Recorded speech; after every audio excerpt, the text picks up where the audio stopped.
Assalamualaikum warahmatullahi wabarakatuh. Sahabat-sahabatku, mahasiswa mata kuliah metode penelitian kampus Tangerang Kota,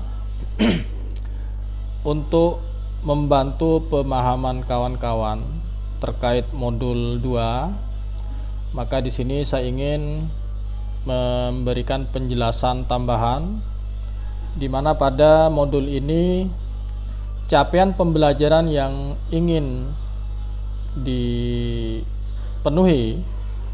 yang pertama adalah mahasiswa mampu menjelaskan dan membedakan jenis penelitian.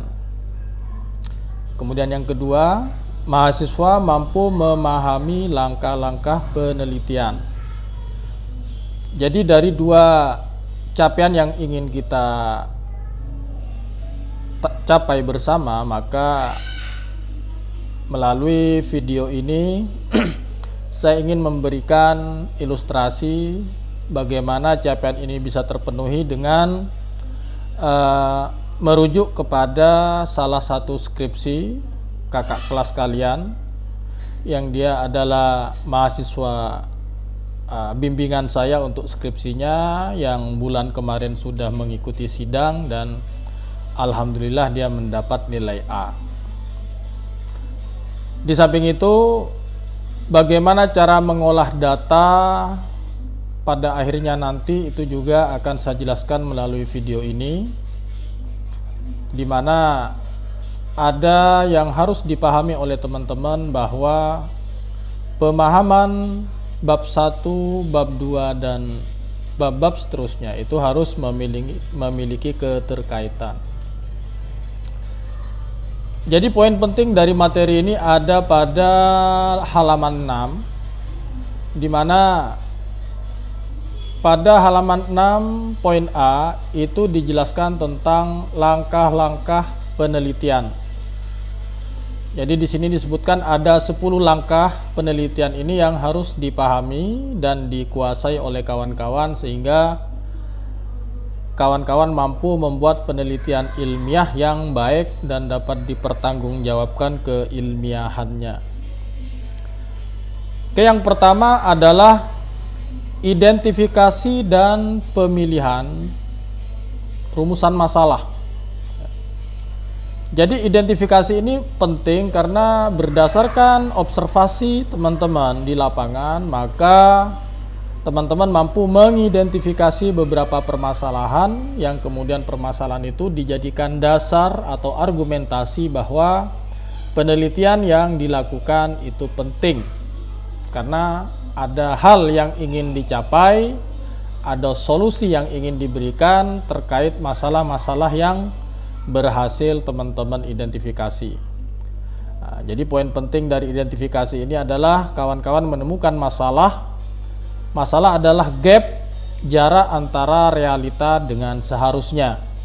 Jadi perusahaan itu seharusnya maju, misalnya karyawannya punya kapasitas dan kompetensi sesuai dengan tugas dan kewajibannya, tapi ternyata di lapangan tidak sesuai dengan harapan.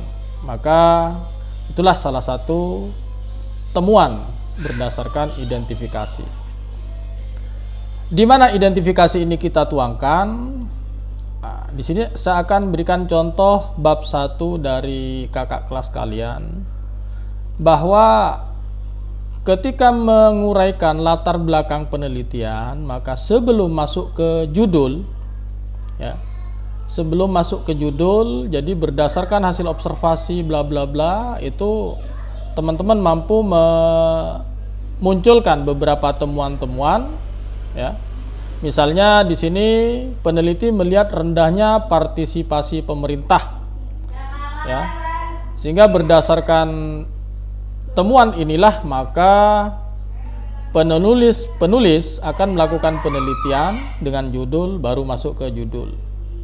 Misal pada contoh ini atau pada ilustrasi ini yang saya angkat adalah sebuah penelitian kuantitatif yang berjudul Pengaruh Kebijakan Pemerintah dan kualitas pelayanan terhadap loyalitas UKM binaan di Kecamatan Tanjung Priok, Kota Administrasi Jakarta Utara.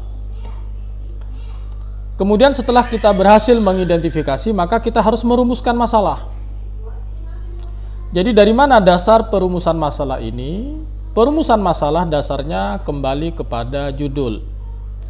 Jadi pada judul kita dapat ketahui ada 3 variabel, yaitu good governance sebagai variabel independennya atau variabel bebasnya, dan kualitas pelayanan.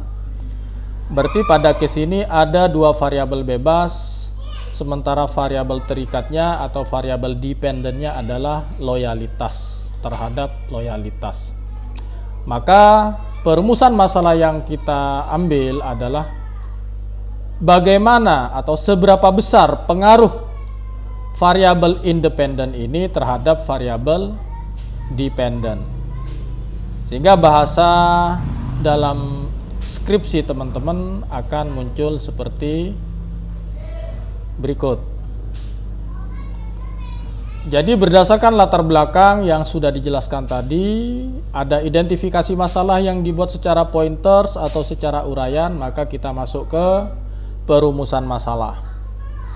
Jadi ada berapa rumusan masalah dalam penelitian itu tergantung pada variabel judul. Jadi yang pertama menjelaskan pengaruh antara X1 terhadap Y. Jadi seberapa besar pengaruh good governance terhadap loyalitas, itu X1 terhadap Y. Kemudian yang kedua, seberapa besar pengaruh X2 terhadap Y, yaitu kualitas pelayanan terhadap loyalitas.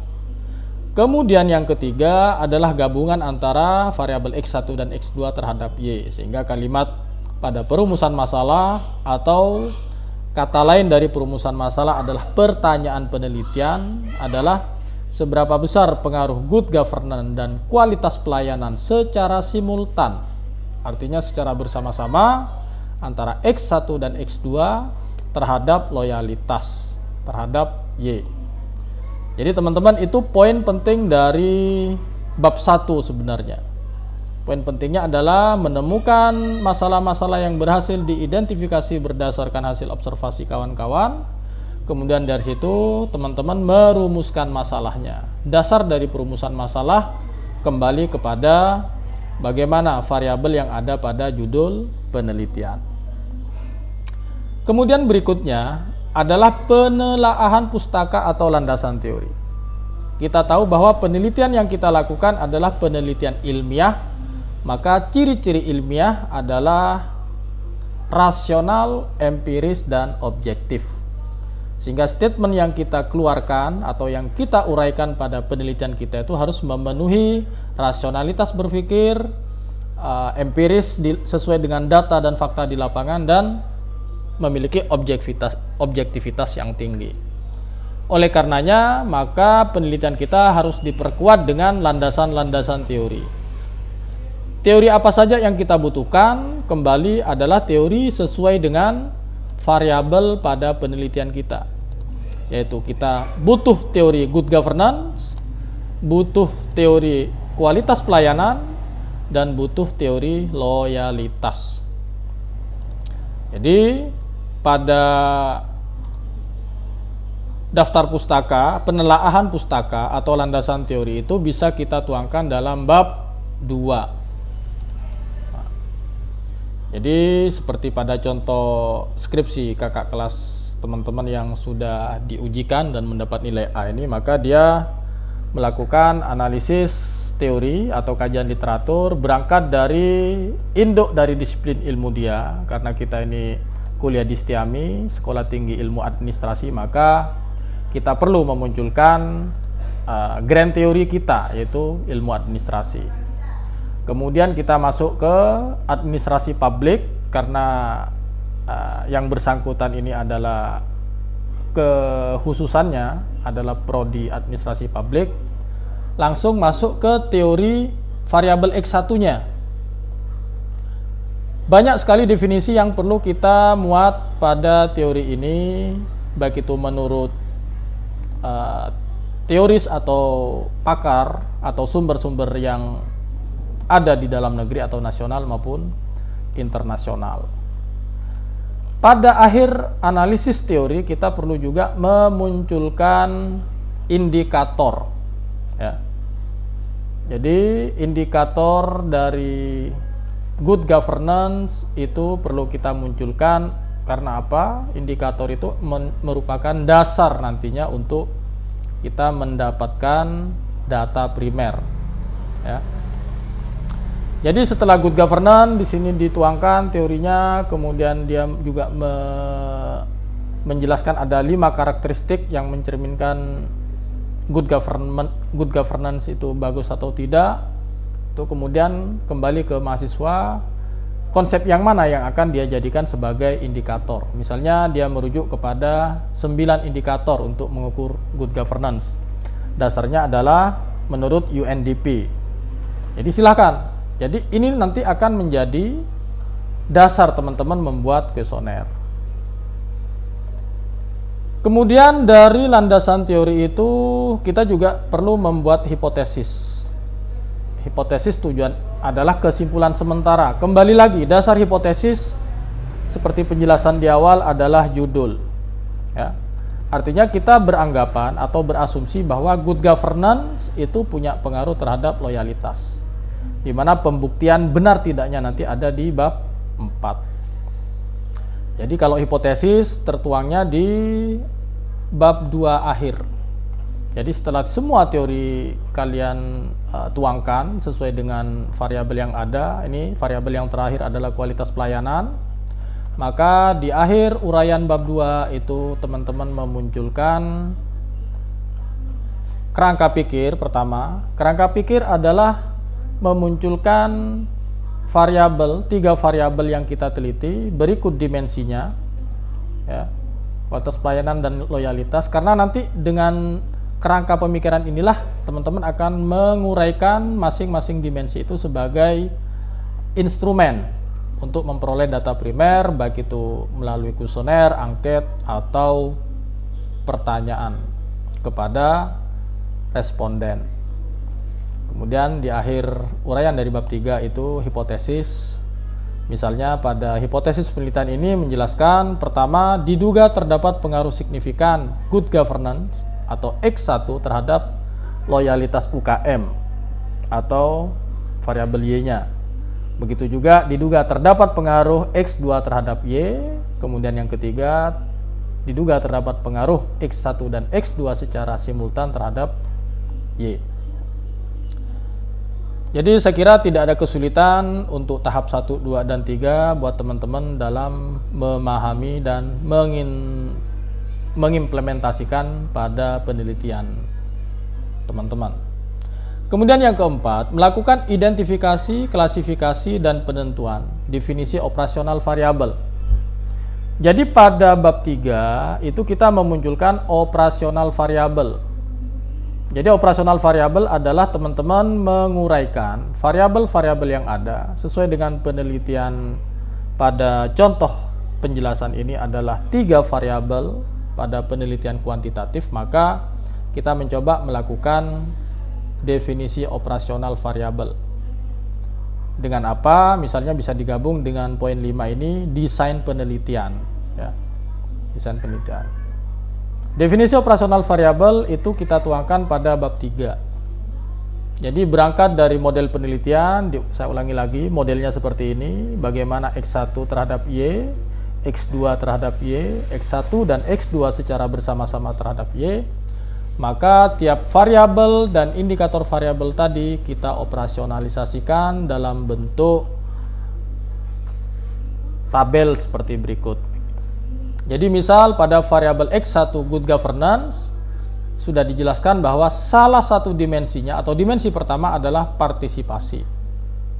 Sehingga dalam partisipasi ini kemudian kita turunkan lagi menjadi beberapa indikator. Misalnya disepakati di penelitian ini ada 2 pertanyaan. Artinya dimensi partisipasi dari variabel good governance itu akan dibuat instrumennya dalam bentuk 2 pertanyaan yang kemudian akan diajukan kepada responden. Poinnya adalah UKM binaan selalu dilibatkan dalam setiap pengambilan kebijakan oleh pihak kecamatan. Kenapa kecamatan? Karena UKM binaan itu ada di wilayah kecamatan yang biasanya ditangani oleh dinas UKM. Ya kan? Kemudian begitu juga dimensi kedua dan seterusnya, sampai pada variabel X2 kualitas pelayanan itu juga sama. Misalnya masalah asuransi, itu kemudian dari dimensi asuransi dituangkan menjadi 2 indikator, yang itu menjadi pertanyaan, dan begitu seterusnya. Kemudian yang tidak kalah pentingnya setelah instrumen itu kita buat, jadi teman-teman pada poin 1-5 itu sebenarnya kita sedang merumuskan penelitian yang akan kita lakukan itu seperti apa, dasar teorinya bagaimana, hipotesisnya seperti apa, kemudian operasionalisasi variabel untuk sebuah instrumen kita dalam memperoleh data itu bagaimana, kemudian kita bikin desain penelitiannya, kemudian masuk ke poin 6 adalah siapa yang akan kita mintai data. Maka ini erat kaitannya dengan penentuan populasi dan sampel. Apa itu populasi, apa itu sampel perlu dijelaskan, tapi bicara tentang populasi dan sampel itu ada di wilayah bab 3. Jadi misalnya populasi di sini didefinisikan merujuk pada pendapatnya Sugiono, populasi adalah wilayah generalisasi yang terdiri atas objek atau subjek yang mempunyai kuantitas dan karakteristik tertentu yang ditetapkan oleh peneliti untuk dipelajari dan kemudian ditarik kesimpulan. Intinya populasi adalah seluruh objek yang akan kita teliti itu adalah populasi. Berapa besar atau berapa banyak objek yang akan kita teliti itu tergantung jumlah populasi di lapangan. Populasi ini perlu kita ketahui karena untuk menentukan sampel dasarnya adalah populasi. Jadi apakah sampel kita itu 10 orang atau 10 responden, 100 responden, 300 atau 1000 itu tergantung dari populasi. Jadi teman-teman harus paham dan bisa melacak atau mentrace berapa jumlah populasi pada objek yang akan kita teliti. Misalnya dalam penelitian ini si peneliti menemukan bahwa populasi dalam penelitian dia itu adalah 53 UKM binaan. Ya. Dari mana? Itu harus berdasarkan sumber data yang valid. Misalnya dia mendapatkan dari dinas UKM kecamatan. Sehingga dari jumlah 503 UKM ini kemudian dia menentukan sampel. Pada penelitian ini misalnya peneliti merujuk pada pendapat Suharsimi Arikunto, ya, yang menjelaskan kalau populasi lebih dari 100, 500 ini lebih dari 100, dia boleh mengambil 10-20%. Kemudian si peneliti memutuskan untuk ngambil 10%, sehingga total dari sampel penelitian ini adalah 50 responden. Jadi teman-teman perlu memahami jumlah sampel yang ditentukan atau diambil itu memiliki dasar ilmiah, dasar argumentasi yang merujuk pada teori. Ada konsep lain misalnya dengan teori Slovin misalnya. Ada perhitungan tersendiri ketika populasinya jumlahnya berapa, kemudian dimasukin ke rumus, kemudian keluar angka, dan disitulah jumlah sampel menurut Slovin. Jadi kembali lagi, penentuan sampel itu tergantung pendekatan atau konsep apa yang akan teman-teman ambil sebagai peneliti. Kemudian dari 50 sampel yang sudah didapat, itu kita masuk ke pengumpulan data. Karena ini adalah penelitian kuantitatif, maka pengumpulan datanya dengan penyebaran kuesioner. Dari mana kuesionernya? Seperti yang saya jelaskan tadi, dasar kuesioner adalah kerangka pikir yang kemudian teman-teman tuangkan dalam bentuk operasionalisasi variabel Kemudian dari operasionalisasi inilah Anda redaksi ulang, bikin tabel yang menarik, mudah dipahami oleh responden, menjadi kuesioner yang siap untuk diisi oleh 50 responden yang sudah ditentukan. Sehingga dari jawaban responden itu muncullah hasil seperti tabel berikut misalnya.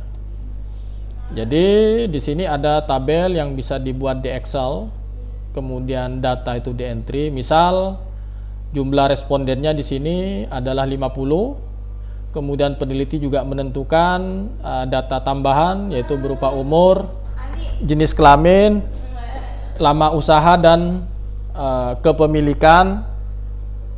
Dari sini kemudian si responden mengisi atau memberikan jawaban dari pertanyaan yang diajukan. Misalnya warna kuning ini adalah untuk variabel X1, warna hijau untuk X2 dan merah untuk variabel Y. Jadi ketika misal responden nomor 2, dia adalah laki atau perempuan, di sini ada 1 atau 2. 1 atau 2 ditentukan sendiri oleh si peneliti untuk mempermudah pengelompokannya. Misalnya kalau 1 sama dengan laki-laki, berarti di sini 2 adalah responden nomor 2 ini dengan usia 33, berjenis kelamin perempuan. Kemudian dia lama usaha berapa lama dan apakah UKM yang dia jalani itu milik atau sewa, itu semuanya sudah dibuat petunjuk untuk mempermudah pengklasifikasiannya. Kemudian mulai dari pertanyaan nomor 1 misalnya, dia menjawab 3. Ketika ada 1, 2, 3, 4, 5 atau 5, 4, 3, 2, 1, berarti peneliti menggunakan skala Likert. Jadi alternatif jawabannya itu adalah sangat setuju, setuju, ragu-ragu, tidak setuju, dan sangat tidak setuju. Maka si responden nomor 2 dia menjawab pertanyaan nomor 1 dengan skor 3, berarti dia menjawab ragu-ragu. Begitu juga untuk responden yang lain. Jadi sahabat-sahabatku yang berbahagia, setelah data ini kita dapat, data ini disebut data primer karena data diperoleh langsung dari sumbernya. Sehingga kita tinggal masuk pada pengolahan data dan analisis data. Jadi data tadi kita lakukan analisis. Pada skripsi kakak kelas kalian itu dia melakukan analisis kuantitatif. Misalnya yang diawali oleh uji validitas, reliabilitas, normalitas, dan seterusnya. Seperti yang dia terangkan pada penjelasan di PowerPoint ketika sidang. Jadi teknik analisis data yang dilakukan meliputi uji normalitas, validitas, reliabilitas, regresi linear sederhana, uji hipotesis parsial, regresi linear berganda, dan uji hipotesis simultan F.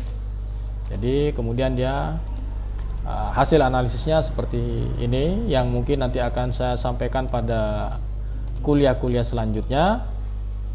Intinya pada penelitian ini data menjadi hal yang sangat penting karena ketika kita salah dalam merumuskan bagaimana cara memperoleh data, maka penelitian kita sama dengan tidak ada gunanya, atau bahasa ekstrimnya adalah sampah. Sehingga perlu pemahaman pada modul ini teman-teman benar-benar kuasai. Kalau tidak dipahami atau ada hal-hal yang kurang dipahami, bisa langsung menanyakan kepada saya melalui WhatsApp atau email. Dan selamat belajar. Terima kasih atas perhatiannya.